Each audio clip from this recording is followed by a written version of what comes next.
Welcome to exam चिल्सा। चलते हैं speedy ब्रह्मस्त्र से। आज होगा पेज नंबर 251। स्पीडी ब्रह्मस्त्र से होगा पेज नंबर 251। चलिए बताइए, बाबर को कहाँ दफनाया गया था? काबुल। बाबर को काबुल, लेकिन बोल देंगे हुमायूं। हाँ, हुमायूं हो जाएगा दिल्ली। और उसके बाद अकबर सिकंदरा। अकबर सिकंदरा।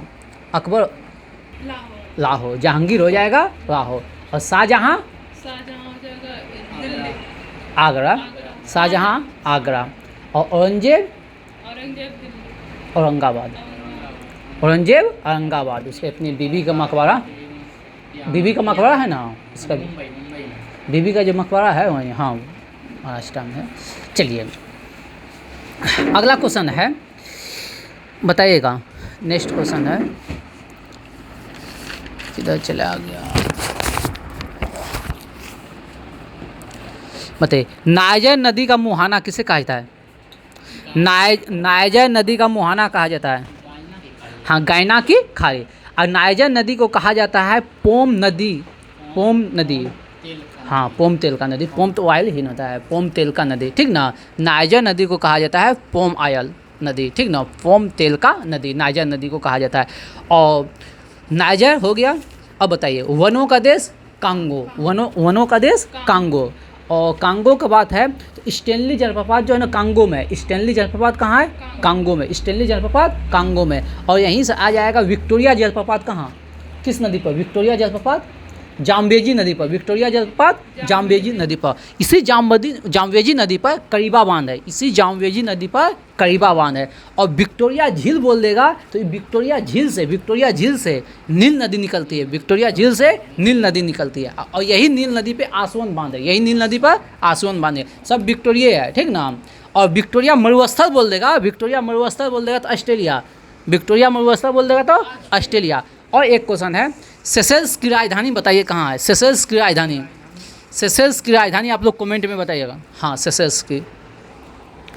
और हाँ, सेशेल्स की राजधानी बताइएगा। और अफ्रीका में दो प्रकार के घास के मैदान है, एक सवाना, एगो वेल्स। सवाना उष्णकटिबंधीय घास के मैदान है, और वेल्स जो है ना शीतोष्ण घास के मैदान है, ठीक ना। चलिए अगला क्वेश्चन है, बताइए, अंतर्राष्ट्रीय श्रम संगठन का मुख्यालय कहाँ है? जेनेवा। अंतर्राष्ट्रीय श्रम संगठन का मुख्यालय कहाँ है? जेनेवा। इसकी स्थापना कब हुआ था? 1919 में। लेकिन अंतर्राष्ट्रीय दूर संगठन इसका भी कहाँ है? जेनेवा। अंतर्राष्ट्रीय दूर संगठन 1865 में। उसके बाद हो जाएगा WHO, विश्व स्वास्थ्य संगठन, ये भी कहाँ है? जेनेवा में। और विश्व मौसम विज्ञान जेनेवा। विश्व मौसम विज्ञान जेनेवा। और विश्व बौद्धिक संपदा संगठन, ये भी जेनेवा। विश्व बौद्धिक संपदा संगठन ये भी है, हाँ, विश्व मौसम विज्ञान ये भी है जेनेवा, ठीक ना। वो तो देख लो तो हो सकता है। और विश्व व्यापार संगठन ये भी कहाँ है? जेनेवा। विश्व व्यापार संगठन ये भी कहाँ है? जेनेवा।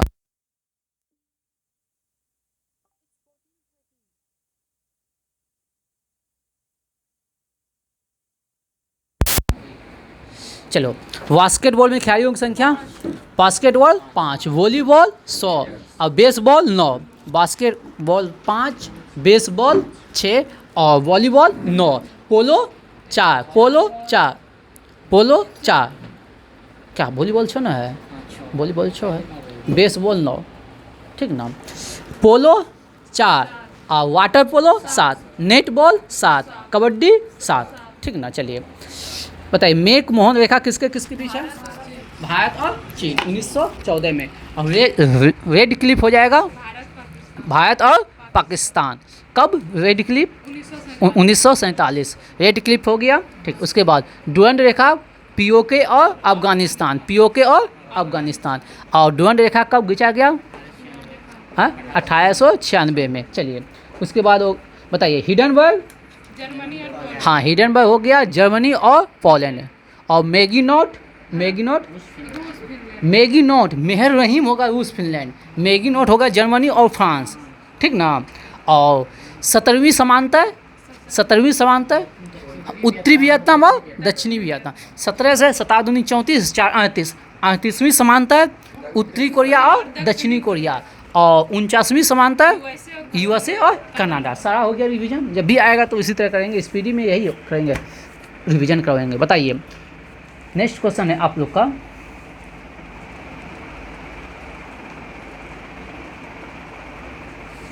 अगला क्वेश्चन है और भगवत गीता का अंग्रेजी अनुवाद कौन किया है?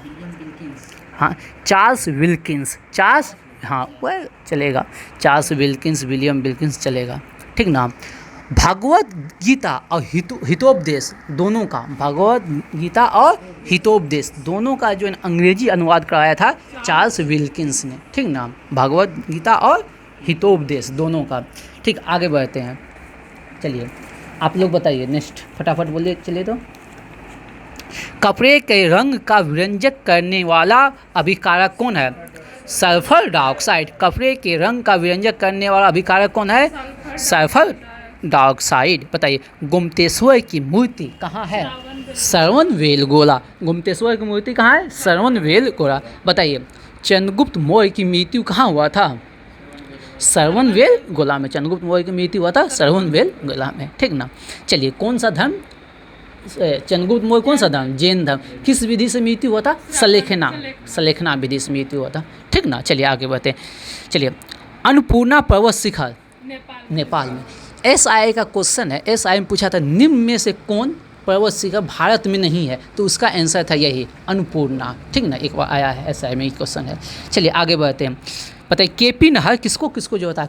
किन दो राज्यों को? केपी नहर, हाँ आंध्र प्रदेश और तमिलनाडु को जोड़ता है। कौन सा? केपी नहर, आंध्र प्रदेश और तमिलनाडु को, ठीक ना। बताइए भारत के प्रथम उपराष्ट्रपति? सर्वपल्ली राधाकृष्णन। बताइए राज्यसभा के प्रथम सभापति कौन है? सर्वपल्ली राधाकृष्णन। जो हमारे उपराष्ट्रपति होते हैं वही होते हैं राज्यसभा के सभापति, ठीक ना। समझे? तो प्रथम उपराष्ट्रपति सर्वपल्ली राधाकृष्णन, तो प्रथम सभापति भी कौन? सर्वपल्ली राधाकृष्णन। चलिए बताइए अंतर्राष्ट्रीय हो गया। पायलट रहित प्रथम भारतीय यान, हाँ पायलट रहित लक्ष्य कौन होगा? लक्ष्य होगा। बताइए विक्टोरिया द्वीप किस महासागर में है? प्रशांत महासागर में। विक्टोरिया द्वीप किस में है? प्रशांत महासागर में। चलिए टीकाकरण की खोज किसने किया है? Edward Jenner. टीकाकरण की खोज एडवर्ड जेनर, राइट आंसर है। बताइए यक्षगान लोक नृत्य जो है ना कहाँ का? कर्नाटक से। यक्षगान कहाँ का है? कर्नाटक। यक्षगान कहाँ का है? कर्नाटक। बताइए नागा अर्जुन सागर प्रोजेक्ट किस नदी पर है? कृष्णा नदी पर। अलमाटी बांध किस नदी पर? कृष्णा नदी पे। और बताइएगा श्रीशैलम किस राज्य में है? श्रीशैलम अभ्यारण्य है, टाइगर रिजर्व है श्रीशैलम। हाँ आप लोग कमेंट में जवाब दीजिएगा श्रीशैलम, ठीक ना, टाइगर रिजर्व। आगे हम बढ़ते हैं। औद्योगिक रूप से पॉलीथीन का निर्माण किया जाता है किस? एथिलीन के बहुलीकरण से। पॉलीथीन बनाता है एथिलीन के बहुलीकरण से। बताइए डेनमार्क की राजधानी कहाँ है? कोपेनहेगन। डेनमार्क की राजधानी है कोपेनहेगन। डेनमार्क की राजधानी है कोपेनहेगन। डेनमार्क जो है ना एक छोटा सा देश है। डेनमार्क एक छोटा सा देश है, लेकिन आप कनाडा को देखिएगा, कनाडा के ऊपर है ग्रीनलैंड। कनाडा के ऊपर है ग्रीनलैंड। ग्रीनलैंड पे अधिकार है किसका? डेनमार्क का। ग्रीनलैंड पे अधिकार किसका है? डेनमार्क का। ये क्वेश्चन बीपीएससी में पूछा है, एक क्वेश्चन बीपीएससी में पूछा है। हाँ देखिए, देख लीजिए वहाँ मैप में ग्रीनलैंड कितना बड़ा है, हाँ? और डेनमार्क वहाँ देखिएगा ना, उधर है डेनमार्क। इतनी वो देश है, एकदम तन्नी है, वहाँ से नहीं दिखाई देगा, बहुत तन्नी छोटा सा देश है। और वहाँ कनाडा से ऊपर है ग्रीनलैंड, और उस पर अधिकार करके बैठल है, ठीक ना। ग्रीनलैंड वहाँ उज्जर वाइट। चलिए आगे बढ़ते हैं। बताइए BCG का टीका किस रोग के रोकथाम के लिए है? TB के लिए। BCG का टीका TB के रोकथाम के लिए। बताइए ट्रिप्सिन का निर्माण कहाँ होता है? अग्नाशय में। कहाँ होता है? अग्नाशय में। ट्रिप्सिन का निर्माण कहाँ होता है? अग्नाशय में। बताइए नेपोलियन बोनापार्ट किस देश का निवासी है? इन 2 दिन आ गया क्वेश्चन, लगातार आ गया ना। बताइए अंतर्राष्ट्रीय हॉकी मैच में की अवधि 70 मिनट। अंतर्राष्ट्रीय हॉकी मैच की अवधि 70 मिनट। ये भी क्वेश्चन आ गया 2-3 बार, ठीक ना। निमोनिया से कौन सा अंग प्रभावित होता है? फेफड़ा। निमोनिया से फेफड़ा। ये भी डबल वाला क्वेश्चन आ गया है। बताइए भारतीय राष्ट्रीय कांग्रेस की पहली महिला अध्यक्ष कौन है?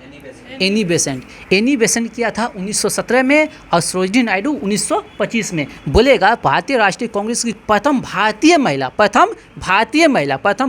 तो हो जाएगा सरोजिनी नायडू। भारतीय जो देगा तो सरोजिनी नायडू, दोनों क्वेश्चन पूछता है। लेकिन बोलेगा भारतीय राष्ट्रीय कांग्रेस की प्रथम महिला तो होगा एनी बेसेंट। ये एनी बेसेंट आयरिश महिला थे। एनी बेसेंट कहाँ की महिला थे? आयरिश महिला। तो एनी बेसेंट के विषय में और एक क्वेश्चन बताए थे हम आप लोग को। थियोसॉफिकल सोसाइटी का भारत में जो स्थापना किया था, थियोसॉफिकल सोसाइटी का जो भारत में स्थापना किया था 1882 में, ये आप लोग सेठ बिहार पुरस्कार दिए हैं तो क्वेश्चन आया होगा, ठीक ना। वहाँ दिया होगा ब्लास्की और कर्नल ब्लास्की, हाँ लॉकआउट, ये क्वेश्चन वहाँ दिया होगा बिहार पुलिस में, ठीक ना। कब किया था? 75 में, ठीक ना। ये क्या था? 82 में, ठीक ना। बात समझे कि ना। एनी बेसेंट ये कहाँ की महिला थी? आयरिश महिला थी। इसका कर्म क्षेत्र कहाँ है? जन्म हुआ था आयरिश में, लेकिन कर्म किया था ये भारत में, ठीक ना। इसीलिए स्थापना क्या था बताइए? होम रूल, बाल गंगाधर तिलक, होम रूल, ठीक ना। कहाँ? मद्रास की शाखा, मद्रास होम रूल के मद्रास की शाखा का संस्थापक कौन? एनी बेसेंट, ठीक ना। और अरुणडेल का था, उसका सचिव था अरुणडेल। चलिए आगे बढ़ते हैं। बताइए कोणार्क का सूर्य मंदिर, कोणार्क का सूर्य मंदिर कहाँ है? उड़ीसा में। कोणार्क का सूर्य मंदिर कहाँ है? उड़ीसा में। इसे क्या कहा जाता है? Black pagoda. इसे क्या कहा जाता है? Black pagoda. बताइए कायोलाइट किसका एक्स है? कायोलाइट किसका है? एल्युमिनियम का। बॉक्साइट किसका है? एल्युमिनियम का। कार्नेलाइट किसका है? पोटेशियम का। कार्नेलाइट पोटेशियम का। Kieserite magnesium, kieserite magnesium, kieserite magnesium. Horn silver, हाँ हॉर्न सिल्वर किसका हो गया? चांदी का। कार्वेराइट और सिल्वराइट, कार्वेराइट और सिल्वराइट सोना का। कार्वेराइट और सिल्वराइट किसका हो जाएगा? सोना का। Calamine zinc, calamine zinc, calamine zinc. Cinnabar पारा, सिनेबार पारा, सिनेबार पारा। ग्लेना लेड या सीसा जो बोलिए। गिनोकाइट, गिनोकाइट कैडमियम, गिनोकाइट कैडमियम, गिनोकाइट कैडमियम। और इसमें स्मेल्टाइट कोबाल्ट। जब भी आएगा एगो, कभी भी एगो आएगा एक्स तो हम पूरा रिविजन करवाएंगे। इतने का हाई इंपॉर्टेंट जो बार बार एग्जाम में क्या कहता है आता है, बात समझे। और स्टूडेंट कंफ्यूज हो जाता है। तो चलिए आगे बढ़ते हैं। गोबर गैस का मुख्य घटक क्या है? गोबर गैस का मुख्य घटक क्या है? लेकिन बोल रहे एलपीजी का मुख्य घटक ब्यूटेन और प्रोपेन। लेकिन ब्यूटेन में कौन? नॉर्मल ब्यूटेन और आइसोब्यूटेन, ठीक ना। बताइए वेल्डिंग जो किया जाता है, वेल्डिंग जो किया जाता है किसका मिश्रण का उपयोग? हाँ एसिटिलीन और ऑक्सीजन। जो वेल्डिंग हम लोग कहते हैं उसमें मुख्य रहता है एसिटिलीन और उसमें ऑक्सीजन से अभिक्रिया किया जाता है तो वेल्डिंग होता है, ठीक ना। 2-3 बार क्वेश्चन आ गया है। विश्व मानवाधिकार दिवस कब मनाया जाता है? 10 दिसंबर। भारत में मानवाधिकार की स्थापना कब हुआ था? 1993। अब विश्व मानवाधिकार का स्थापना हुआ था 1948 में, ठीक ना। यही था ना। चलिए बताइए मध्यकालीन भारतीय इतिहास में स्थानीय सेना किसने रखा? स्थानीय सेना के लिए कौन जाना जाता है? अलाउद्दीन खिलजी। इसका बचपन का नाम था अली और गुलसप्पा। बचपन का नाम था अली और गुलसप्पा। और देखिए नगद वेतन, घोड़ा दागना, ठीक ना। नगद वेतन, घोड़ा दागना, सैनिकों की होलियाँ लिखना, ठीक ना। ये सब किसने स्टार्ट किया था? अलाउद्दीन खिलजी। सबसे पहले नगद जो वेतन दिया था, सबसे पहले नगद वेतन जो स्टार्ट किया था इन्होंने ही स्टार्ट किया था। और बाजार नियंत्रण प्रणाली को बहुत ही सख्ती से जो है ना पेश किया था, ठीक ना। कौन? अलाउद्दीन खिलजी। अब बाजार नियंत्रण प्रणाली में इसके विषय में कहा जाता है अगर किसी का वजन कम, अगर कोई व्यापारी या दुकानदार कम वजन तौलता था तो उसके बदले में जितना कम तौलता था उसका शरीर का उतना मांस जो है ना काट के निकाल लिया जाता था। इतना सख्ती से बाजार नियंत्रण प्रणाली को लागू किया था। और क्या किया था इन्होंने? टैक्स को जो बढ़ा दिया था, टैक्स को बढ़ा के कर दिया था 50%। और जितना भी मंदिर का भूमि था, जितना भी सरकारी भूमि था ना, जितना भी दान दिया हुआ भूमि था, मंदिर था, वक्फ का भूमि था, ठीक ना, सब भूमि को वापस ले लिया था ये, ठीक ना। मिल्क भूमि, इनाम भूमि, वक्फ भूमि सबको खालसा भूमि में बदल दिया था। यानी कि सभी से भूमि लेके जो है ना वो ले लिया था। और इसका एक ही कॉन्सेप्ट था, आम आदमी के पास उतना हम पैसा नहीं रहने दें जो विद्रोह कर सके। आम आदमी के पास उतने का जीने खाने के लिए ही पैसा रहने दें, उतना ज़्यादा हम पैसा नहीं दें जो कि वो मेरा विद्रोह कर सके। पैसा होगा तब ना, हाँ विद्रोह करेगा। तो इसलिए जितना भी सामंत वगैरह था ना, हाँ सबको शक्ति ख़त्म कर दिया था, शक्तिलेस कर दिया था। तो सबसे ज़्यादा जो ना पूछ देता है क्वेश्चन, सबसे अधिक खालसा भूमि किसके शासनकाल में था? सब अलाउद्दीन खिलजी के शासनकाल में सबसे ज़्यादा खालसा भूमि था। जितना दान दिया हुआ भूमि था, जैसे मिल्क भूमि होता है, इनाम होता है, वक्फ होता है, ठीक ना, सभी भूमि को बदल दिया था खालसा भूमि में, ठीक ना, वो राजा का भूमि हो गया था, ठीक। चलिए, और ये 2 नई टैक्स लगाया था, चराई कर और गरी कर, चराई और गरी कर, 2 नया टैक्स लगाया था। चराई का नाम है चराई, हाँ, चरेगा कौन? गाय भैंस, यही सब। तो दुधारू पशु पर चराई कर लगाया था, दुधारू पशु पर चराई कर किस पे लगाया था? दुधारू पशु पर। और गरी कर जो ना घर पे लगाया था, बात समझे? दुधारू पशु पर भी टैक्स लगा दिया था, समझे? और क्या कहते हैं, घर पे भी टैक्स लगाया था, गरी कर लगाया है घर पे। और इसके समय जो स्थापित हुआ था जईमत खाना मस्जिद, अलाउद्दीन खिलजी बनवाया था। और अलाई दरवाज़ा तो फेमस है, अलाई दरवाज़ा फेमस है अलाउद्दीन खिलजी का। सीरी का किला फेमस है, किसका? अलाउद्दीन खिलजी का। और हजार खंबा महल ये किसका है? अलाउद्दीन खिलजी का। चलिए, और अलाई दरवाज़ा को कहा जाता है इस्लाम वास्तुकला का रत्न कहा जाता है अलाई दरवाज़ा को। चलते हैं, आगे बढ़ते हैं। बताइए, वेस्ट स्टॉक शब्द किससे है? तैराकी से। वेस्ट स्टॉक शब्द किससे है? तैराकी। अब पुल शब्द भी बोलेगा तो तैराकी से। और एक शब्द लाए हैं एलिना शब्द जो है ना घुड़सवारी से है। एलिना शब्द किससे है? घुड़सवारी से। वेलोड्रम शब्द किससे है? वेलोड्रम शब्द किससे? साइकिलिंग से। वेलोड्रम किससे है? साइकिलिंग से। हम इसके साथ क्या कहते हैं, स्पीडी के साथ स्पोर्ट का क्वेश्चन हम जोड़ेंगे, कोशिश करेंगे, एक आध सेट में मिल ही जाएगा, तो हम उस क्वेश्चन को जोड़ते जाएंगे। चलिए, आगे बढ़ते हैं। बताइए, भारत की सबसे बड़ी सिंचाई नहर कौन सा है? इंदिरा गांधी नहर। हाँ, इंदिरा गांधी नहर, जिसको कहते हैं राजस्थान नहर भी कहते हैं। समझिए, ये जो नहर है सतलज और ब्यास नदी के संगम पर, ये दोनों मिलता है हरिके बैराज में। कहाँ मिलता है? हरिके बैराज नामक स्थान पर। ये हरिके बैराज जो है ना कपूरथला में है। ये कहाँ है? कपूरथला, पंजाब के कपूरथला में। और इस नहर की लंबाई लगभग है 450 मीटर से प्लस है। एग्जैक्ट तो नहीं अभी दिमाग में आ रहा है, शायद 468 किलोमीटर समथिंग है इस नहर की लंबाई। और ऐसा कहा जाता है कि दुनिया का सबसे लंबा नहर है, ये इंदिरा गांधी नहर, ठीक ना। चलिए, हाँ, बताइए, पीलिया किस अंग को प्रभावित करता है? यकृत को। पीलिया किसे प्रभावित करता है? यकृत को। बताइएगा, अल्पना जो है ना चित्रकारी, अल्पना जो चित्रकारी है, फरसों की चित्रकारी अल्पना है, किस राज्य की है?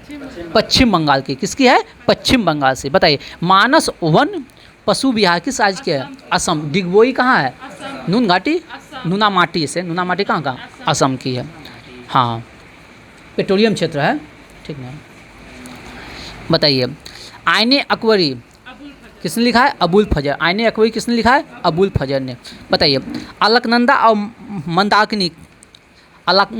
मंदाकिनी किसकी सहायक नदी है? गंगा के। अलकनंदा और मंदाकिनी मिलती है ना तो कहलाती है गंगा। अलकनंदा और मंदाकिनी मिलती है तो गंगा। बताइएगा, टिहरी बांध किस नदी पे है? हम बार बार बताते हैं आप लोग को, भागीरथी और भील गंगा के संगम पे है। टिहरी बांध जो है भागीरथी और भील गंगा के संगम पे है। बताइएगा, किस मुगल काल में सर्वाधिक हिंदू सेनापति था? सर्वाधिक हिंदू सेनापति औरंगजेब के शासनकाल में। औरंगजेब के काल में। बताइए, भारतीय संविधान में कौन सा अनुच्छेद 6 प्रकार के स्वतंत्रता प्रदान करता है? हाँ, अनुच्छेद 19। 6 प्रकार के स्वतंत्रता, अनुच्छेद 19। बताइए, नक्सलवादी आंदोलन का जड़ कहाँ से स्टार्ट हुआ था? पश्चिम बंगाल। हम बताए थे मॉडर्न हिस्ट्री में बताए थे, जब प्रत्यक्ष कार्रवाई दिवस मनाया गया था, प्रत्यक्ष डायरेक्ट एक्शन डे मनाया गया था मुस्लिम लीग के द्वारा, तो पहली बार दंगा हुआ था कहाँ? बंगाल में। और सुहारवर्दी जो है ना मुस्लिम लीग का मुख्यमंत्री था। अभी जो मुख्यमंत्री है उस समय कहलाता था प्रधानमंत्री। और उन्होंने दंगा भड़काने में बहुत ही सहयोग दिया था। और लगभग हम बताए थे 1,80,000। और गेटवा खोल देना। चलो। चलिए, नक्सलवादी आंदोलन कहाँ स्टार्ट हुआ था? पश्चिम बंगाल। हम बता रहे थे। तो प्रत्यक्ष कार्रवाई दिवस से जो है ना वो बंगाल में आंदोलन हुआ था पहली बार, और लगभग 1,80,000 लोग का मृत्यु हुआ था, जिसमें बलात्कार, घर लूटा गया था, सब काम हुआ था। बंगाल क्या हो रहा है? बंगाल हो गया, मद्रास हो गया, मुंबई हो गया, सब हुआ था, ठीक ना, पंजाब वगैरह में हुआ था। चलिए, भारतीय पुरातात्विक सर्वेक्षण विभाग की स्थापना, भारतीय पुरातात्विक सर्वेक्षण विभाग, ठीक ना, संस्थान कहाँ स्थित है? कलकत्ता में। इसकी स्थापना करवाया था कौन? कर्जन। कौन करवाया था? कर्जन। कब? 1904 में। कर्जन 1904, ठीक ना। बताइए, भारत में बेरोजगारी संबंधी आंकड़े कौन जारी करता है? NSSO। बताइए, दक्षिण ध्रुव का अक्षांश कितना होता है? 90 डिग्री। उत्तरी ध्रुव का 90 डिग्री। बताइए, पनीर क्या है? जेल है। पनीर क्या है? जेल है। बताइए, वानर और मंजरी सेना का संबंध किससे है? सविनय अवज्ञा आंदोलन से संबंधित। उसी समझिए ना, वानर और मंजरी सेना का गठन हुआ था, सविनय अवज्ञा आंदोलन। और सविनय अवज्ञा आंदोलन बताइए कब हुआ था स्टार्ट?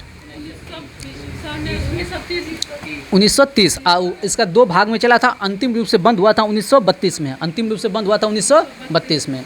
और इसी में सविनय अवज्ञा आंदोलन में ही नमक सत्याग्रह, ठीक ना, इसी के अंतर्गत होता है नमक सत्याग्रह।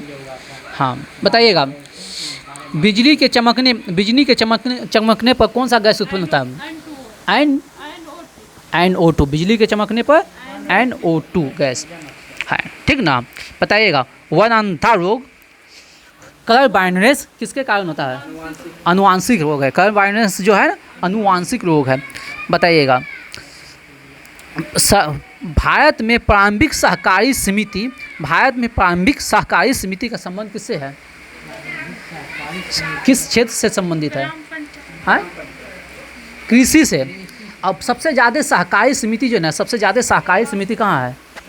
भारत में। सबसे ज़्यादा सहकारी समिति कहाँ है? भारत में।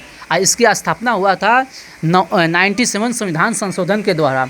इसे रखा गया है 9 का खो में रखा गया है, ठीक ना, ठीक ना। चलिए, अब इसका थोड़ा सा आज ये भी देख लेते हैं। नोबेल पुरस्कार विजेता भारतीय, नोबेल पुरस्कार विजेता प्रमुख भारतीय कौन कौन भारतीय जो है ना नोबेल पुरस्कार जीता है, ठीक ना। अब सबसे पहला नोबेल पुरस्कार किसने जीता है? रविन्द्रनाथ टैगोर। कब? 1913। रविन्द्रनाथ टैगोर 1913। और उसके बाद चंद्रशेखर वेंकट रमन, ठीक ना, कब? 1930 भौतिकी के क्षेत्र में, ठीक ना। दूसरा नोबेल जीता भौतिकी के क्षेत्र में, फिजिक्स के क्षेत्र में चंद्रशेखर, ठीक ना, वेंकट रमन 1930 में। और उसके बाद हरगोविंद खुराना कब जीता? 1968 में। हरगोविंद खुराना 1968 किस क्षेत्र में? चिकित्सा। हरगोविंद खुराना चिकित्सा के क्षेत्र में 1968। उसके बाद मदर टेरेसा कब?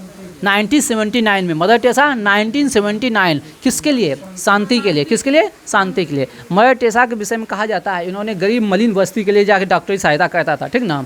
जैसे गरीब मलिन बस्ती जो रोड पर आता है, मतलब हाँ, फिर मुफ्त में जाकर जो ना उसको सेवा करता था मदर टेरेसा, ठीक ना। उसके बाद है फिर भौतिकी में 2 बार नोबेल मिला, चंद्रशेखर वेंकट रमन, ठीक ना। फिर सुब्रमण्यन चंद्रशेखर, ठीक ना। चंद्रशेखर सीमा जो आप लोग पढ़ते होंगे, चंद्रशेखर सीमा के लिए, ठीक ना। तो इसको मिला था सुब्रमण्यम चंद्रशेखर को मिला था 1983। कब मिला था? 1983। कब मिला था? अब इकोनॉमिक्स का प्रथम नोबेल जो भारतीय जीता था अमर्त्य सेन। इकोनॉमिक्स का प्रथम नोबेल जो भारतीय जीता था अमर्त्य सेन। कब? 1998। कब जीता था? 1998। और ये ऐसे जो साहित्यकार है अभी अमेरिका में रहता है, वी.एस. नायपॉल अभी अमेरिका का नागरिकता ले लिया है। इसको मिला था 2001 में। वी.एस. नायपॉल को 2001 में, वी.एस. नायपॉल को 2001 में, ठीक ना। और फिर वेंकट रमन रामकृष्णन इसको मिला है 2009 में, केमिस्ट्री के क्षेत्र में मिला है। और फिर आ जाता है एगो कैलाश सत्यार्थी, इसको कब मिला है? 2014 में, बच्चों के कल्याण के लिए। बच्चों के लिए जो है ना, जो बाल मजदूर है, ठीक ना, जो बाल मजदूर है, जो कम उम्र में जो मतलब जिसको अत्याचार करके जो मजदूरी करवाता है, उसके कल्याण के लिए जो है ना ये काम किया था। वो सबको जो है ना छुड़वाया, बाल मजदूर को पढ़ाया लिखाया कैलाश सत्यार्थी, ठीक ना। और अभी लास्ट इकोनॉमिक्स का क्वेश्चन है लास्ट इकोनॉमिक्स में मिला है अभिजीत बनर्जी को 2019 में, अभिजीत बनर्जी को 2019 में मिला है, अभिजीत बनर्जी, ठीक ना, 2019 में मिला है। और एक मिला 1998 में अमर्त्य सेन को, ठीक ना। चलिए दीजिए तो साइंस दीजिए, तो साइंस दीजिए।